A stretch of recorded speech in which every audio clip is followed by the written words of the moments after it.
মোহ মায়ার বোঝা না নামালে গৌরীর ভাব কেউ কখনো কোনোদিন বুঝতে পারে না। আর মোহ মায়ার বোঝা যতক্ষণ পর্যন্ত সদ্গুরুর কৃপা না হবে, বাবা গুরু কৃপা না হবে, গুরুর কৃপা না হওয়া পর্যন্ত আমরা এই মোহ মায়ার বোঝা কখনো নামাতে পারবো না। কৃষ্ণ কৃপা জগৎময়, কিন্তু গুরু কৃপা জগতে কেবলমাত্র কোনো ভাগ্যবান, কোনো ভাগ্যবতীর হয়।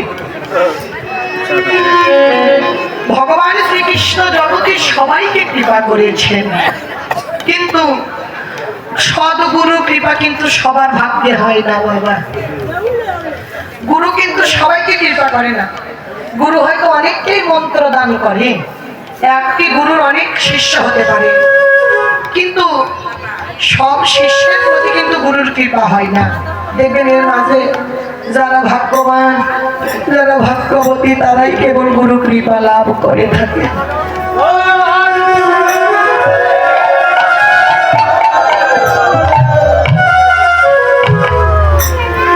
শাস্ত্রী বললেন, গুরু বাক্য হৃদে ধরে যে করে বিশ্বাস, নিশ্চয় হইবে সেই ভক্তের ব্রজ ভূমে বাস।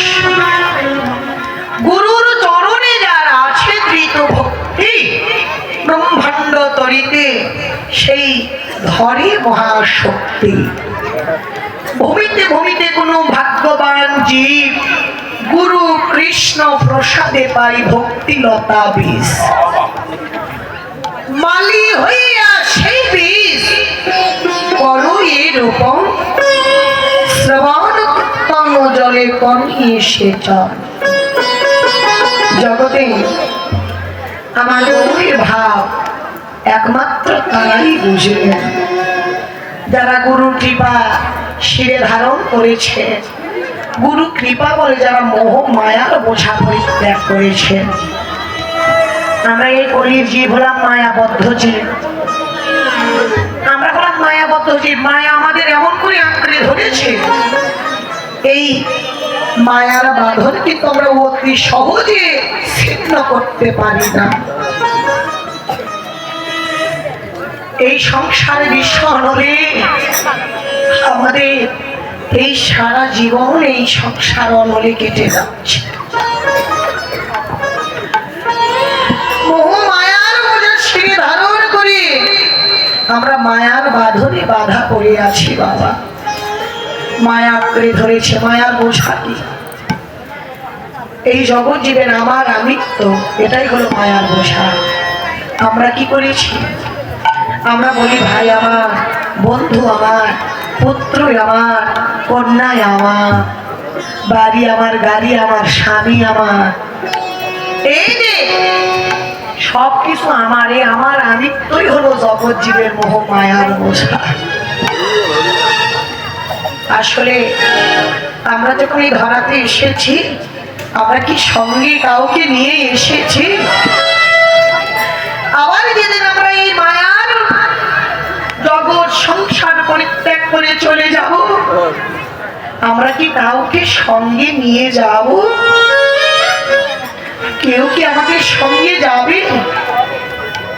আমাদের সঙ্গে কিন্তু কেউ যাবে না বাবা। তাহলে আমার আমার করে কেন আমরা পড়ে রইলাম? শাস্ত্রে বললেন, জীব তোমরা যে আমার আমার বলছো, আমার বলতে কিছু কি তোমাদের আছে ভাই?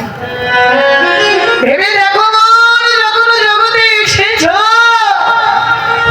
তোমরা কি নিয়ে এসেছো? আবার যখন যাবে তোমরা কি নিয়ে যাবে?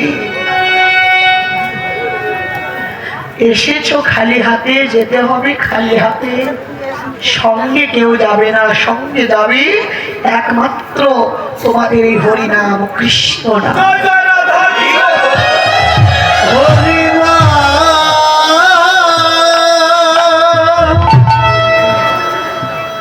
এই যে আমার আমিত্ব,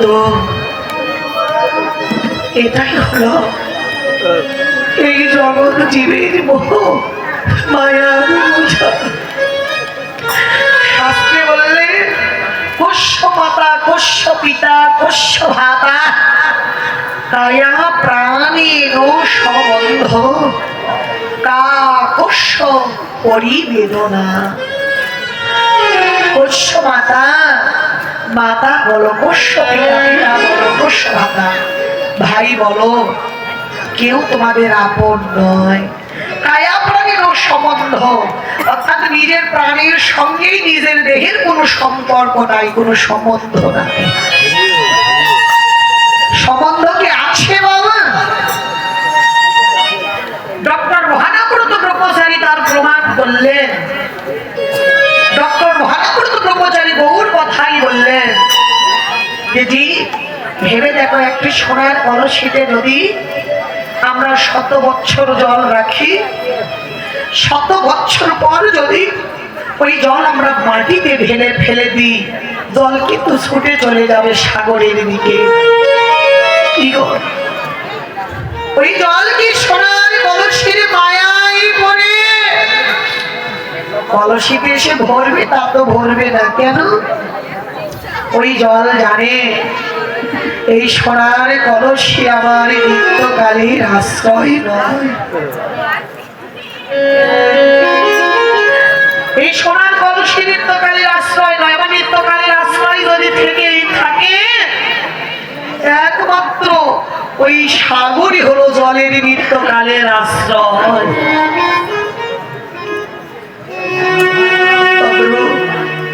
আমরা যতই আমার আমার করে পড়ে থাকি বাবা, ভাই বন্ধু পুত্র পরিজন, এগুলো আমাদের অনিত্য আশ্রয়, এগুলো আমাদের নিত্যকালের আশ্রয় নয়। আমার আমিত্ব, এটাই হলো মোহমায়ার বোঝা। নিজের প্রাণের সঙ্গে নিজের সম্বন্ধ নয়, তাহলে পিতা মাতার স্বজন বান্ধব বন্ধু এদের সঙ্গে কি করে আমাদের সম্বন্ধ হয়? এরা কি করে আমাদের অপর হবে? যেদিন আমাদের এই দেহ থেকে প্রাণ পাখি বিদায় দিয়ে চলে যাবে, সেই দিন কি এই দেহের মায়ায় করে ওই প্রাণ পাখি আমাদের দেহে এসে ভরবে? তা তো ভরবে না। কেন ভরবে না? ওই প্রাণ পাখি জানে আমাদের এই দেহটা নিত্যকালের আশ্রয় নয়। এই দেহ নিত্যকালের আশ্রয় নয়। নিত্যকালের আশ্রয় যদি থেকেই থাকি, একমাত্র এই জগৎ জীবের নিত্যকালের আশ্রয় হলো আমার গৌর গোবিন্দের শ্রী চরণ।